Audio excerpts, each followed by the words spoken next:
ใครก็ใจใครก็มีได้พี่น้องอยากการทำตัวขอมาคิดขอกับเรื่องมันเป็นเรื่องกันนะจะนำหน้าไม่น่าปลอดใจโอ้เราโอ้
เข้าซอยหัวหางข้างหลังนี่เป็นห้า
หมูซุกอยู่ในดงดูดตกลงไหนบะจุงปากว่าตะปุ้นเองตะปั๊มตะปุ้นอาตะปั๊มหลอดได้มาพักพี่น้องคนหน้าฟัง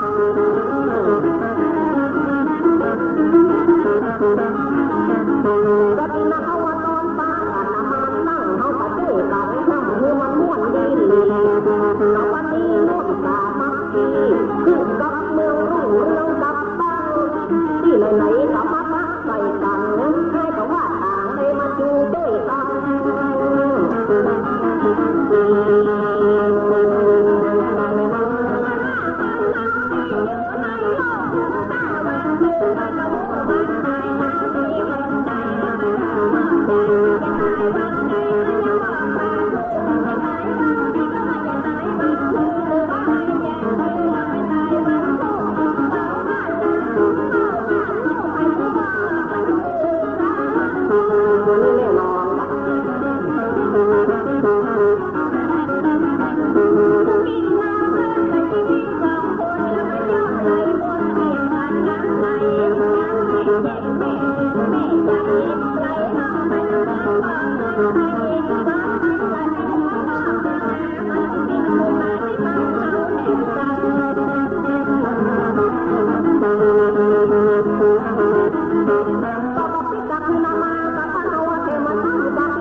เป็นคนอยู่ใน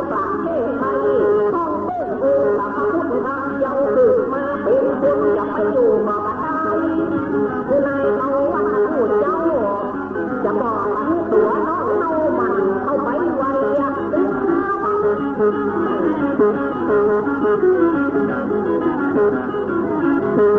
ือถ้าเป็นคุณมันตุกกะทิละยากมันทำบุญรับบาปที่เป็นปัจจัยเขาเกิดมาแล้วมันกินมันตั้ง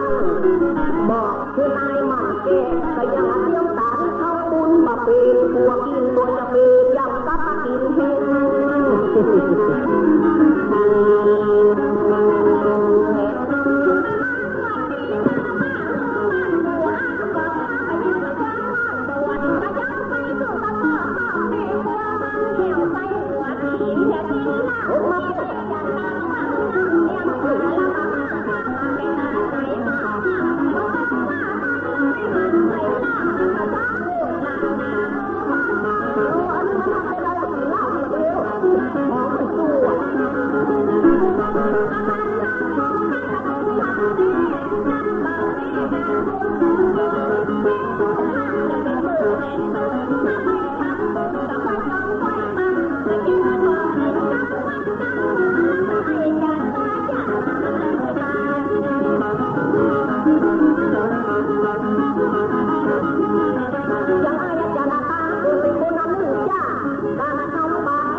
หันมันอยู่ยังยองยังฟังถ้ามาคุยหันมันมาเขาว่า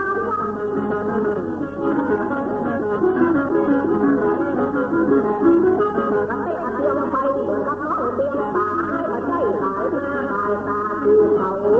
เพราะวันนี้ไอ้คือจอมเขาเพื่อมาขอทางไปหักประตูบ้าน